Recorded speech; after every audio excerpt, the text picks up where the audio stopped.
এই অনুষ্ঠানের সঞ্চালক ভাদ্রপ্রতিম পলাশ ক্ষেত্রপাল, উপস্থিত পান্ডুয়া পঞ্চায়েত সমিতির প্রাক্তন সভাপতি, হুগলি জেলা SC ST OBC সেলের সহসভাপতি চম্পা হাজরা, উপস্থিত ভাই ঠাকুরদাস হেমব্রম থেকে শুরু করে চন্দন মজুমদার, অনেকেই আমাদের মধ্যে আছেন। প্রত্যেকের নাম বলতে গেলে অনেক দেরি হবে। আমি শুধু দুটো কথা বলতে চাই। আপনারা জানেন এই নির্বাচন অন্যান্য নির্বাচনের মতো সহজ সরল নির্বাচন নয়। নির্বাচনে একটা রাজনৈতিক দল যেতে তারা সরকার গঠন করে, অপর রাজনৈতিক দল তারা বিরোধিতার ভূমিকা পালন করে। কিন্তু এবারের নির্বাচন পশ্চিমবাংলা তথা ভারতবর্ষে সাম্প্রদায়িক সম্প্রীতি বজায় থাকবে কিনা, ভারতবর্ষের জাতীয় সংহতি বজায় থাকবে কিনা, ভারতবর্ষে হিন্দু মুসলমান পাশাপাশি যেমনভাবে আমরা বাস করছি সেইভাবে বাস করতে পারবো কিনা, সেই পরীক্ষার ঘোষণা হবে এই নির্বাচনে। ভারতীয় জনতা পার্টির সরকার 10 বছর দিল্লিতে ক্ষমতায় আছে, কিন্তু বাংলার মানুষের জন্য তারা করবার কথা ভাবেনি। ভারতীয় জনতা পার্টির সরকার 68,000 কোটি টাকা ব্যাংক ঋণ মুকুব করে দিয়েছে। কাদের মুকুব করেছে? যারা বৃহৎ পুঁজিপতি, যারা বড় বড় শিল্পপতি, তাদের ঋণ মুকুব হয়েছে। বিজয় মালিয়া থেকে মেহুল চোকসি, যারা কোটি কোটি টাকা ঋণ নিয়ে ব্যাংককে সর্বশান্ত করেছে, মোদির সরকার তাদের ঋণ মুকুব করে দিয়েছে। কোনো সংখ্যালঘু বেকার যুবকের ঋণ মুকুব হয়নি, কোনো আদিবাসী সম্প্রদায়ের মানুষের ঋণ মুকুব হয়নি, কোনো স্বয়ম্বর গোষ্ঠীর মহিলারা যারা ব্যাংক থেকে ঋণ নিয়ে নিজেদের পায়ে দাঁড়াবার কথা ভেবেছে তাদের কোনো ঋণ মুকুব হয়নি। বেকার যুবকদের জন্য কোনো ঋণ মুকুব হয়নি। ঋণ মুকুব হয়েছে যারা ভারতবর্ষের বৃহৎ পুঁজিপতি গোষ্ঠী, ভারত করে দিয়েছে। কি উপকার হয়েছে ভারতবর্ষের মানুষের? নির্বাচনের আগে ভারতীয় জনতা পার্টি ঘোষণা করেছিল কোটি কোটি কোটি টাকা বিদেশি ব্যাংকগুলোয় পড়ে রয়েছে। আমরা ভারতীয় জনতা পার্টির সরকার, আমরা সমস্ত কালা ধন উদ্ধার করে ভারতবর্ষের মানুষকে বিলিয়ে দেব। প্রতিটি ব্যাংক অ্যাকাউন্টে 15 লক্ষ টাকা করে পৌঁছে যাবে। 15 লক্ষ টাকা আপনার অ্যাকাউন্টে ঢুকে যাবে।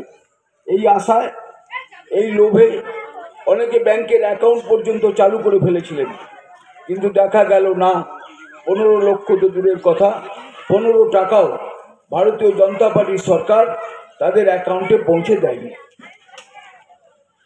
নির্বাচনের আগে এই সরকার প্রতিশ্রুতি দিয়েছিল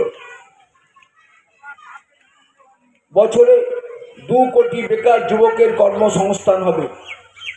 2 কোটি বেকার যুবক বছরে কাজ পাবে, যাতা ব্যাপার নয়।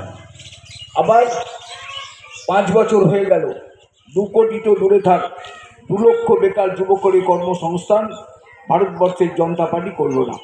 তাই এই যে সরকার, এই সরকার মিথ্যাবাদীর সরকার, এই সরকার জুমলাবাদীর সরকার, এই সরকার কোটিপতিদের সরকার, এই সরকার শিল্পপতিদের সরকার, এই সরকার সাধারণ মানুষের সরকার নয়।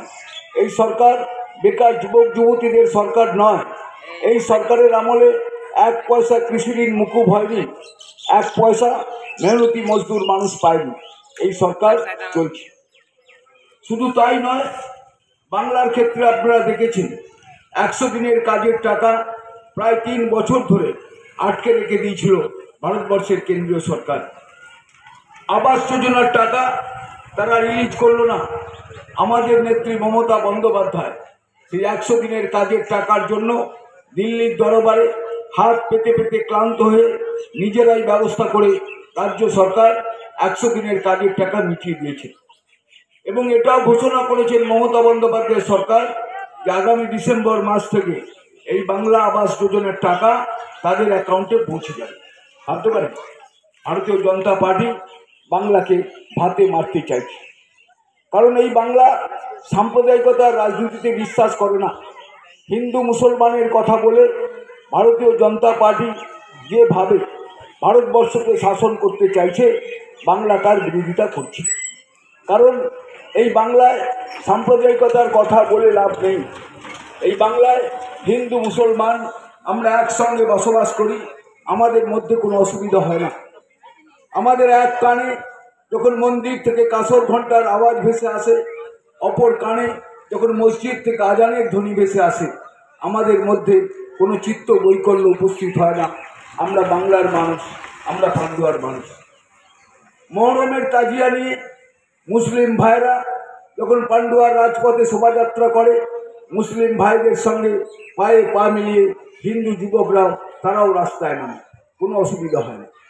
আবার কালী পুজোর শোভাযাত্রায় যখন হিন্দু ভাইদের সঙ্গে মুসলিম ভাইরাও আনন্দে নৃত্য করতে করতে রাস্তা প্রদক্ষিণ করে, আমাদের তো কোনো অসুবিধা হয় না। আমাদের কোনো অসুবিধা হয় না। কিন্তু এরা কারা? এরা হিন্দু মুসলমানের মধ্যে সাম্প্রদায়িক বিদ্বেষ বীজ তৈরি করে সমাজটাকে ভাঙতে চাইছে। হিন্দু ব্রাহ্মণের মেয়ের বিয়েতে যখন ওস্তাদ বিসমিল্লাহ খানের সানায়ের সুর বাজে, একটি মানুষ তো প্রশ্ন তোলে না, তুমি হিন্দু ব্রাহ্মণ, তোমার মেয়ের বিয়েতে কেন মুসলমান ওস্তাদের সুর বাজবে? কেউ তো প্রশ্ন তোলে না। যেদিন ক্যাপ্টেন সৌরভ গাঙ্গুলির নেতৃত্বে ভারতবর্ষ বিশ্বকাপ ক্রিকেটে জয়লাভ করে, সেদিন তোর গ্রামের ছাত্র যুব থেকে শুরু করে পান্ডুয়ার ছাত্র যুব শ্রমিক কৃষক সবাই আনন্দে উদ্বেল হয়ে তেরঙ্গা ঝান্ডা কাঁধে নিয়ে রাস্তায় নামে, বলে ইন্ডিয়া জিতেছে।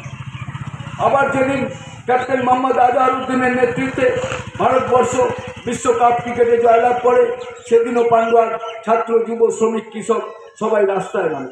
কেউ তো বলে না ক্যাপ্টেন আজহারউদ্দিন সে তো মুসলমান ক্যাপ্টেন। কেউ তো প্রশ্ন তোলে না ক্যাপ্টেন সৌরভ গাঙ্গুলি সে তো হিন্দু ব্রাহ্মণ ক্যাপ্টেন। আমরা এইভাবে বাস করি, আমাদের মধ্যে কোনো অসুবিধা হয় না। আমাদের মধ্যে কোনো অসুবিধা হয় না। ঈদের নেমন্তন্ন খেতে যখন সুরজের বাড়িতে আমি গিয়ে পৌঁছাই, ঠিক তেমনিভাবে আমাদের কোনো অনুষ্ঠানে যখন তারা আমাদের বাড়িতে এসে পৌঁছায়, আমাদের তো কোনো অসুবিধা হয় না। আমরা তো হিন্দু মুসলমান, আমরা তো একসাথে বসবাস করি, আমাদের মধ্যে তো কোনো রকম কোনো ভেদাভেদ নেই। এরা কারা? এরা কারা যারা হিন্দু মুসলমানের মধ্যে বিভেদ সৃষ্টির কথা ভাবছে? তাই ভারতীয় জনতা পার্টির বন্ধুদের কাছে আবেদন জানাব, নির্বাচন হোক উন্নয়নের প্রশ্নে, নির্বাচন হোক। বিগত 10 বছরে আপনারা ভারতবর্ষের মানুষের জন্য কি কি কাজ করেছেন, ভারতবর্ষের মানুষকে বলুন, বাংলার মানুষকে বলুন। আগামী 5 বছর আবার যদি আপনারা ক্ষমতায় আসেন, তাহলে কোন কোন কাজ করবেন সেটাও বাংলার মানুষকে বলুন। বাংলার মানুষ বুঝবে কাকে ভোট দেওয়া যায়। বাংলার মানুষ চিন্তা করবে তাদেরকে সরকারে আনা যাবে।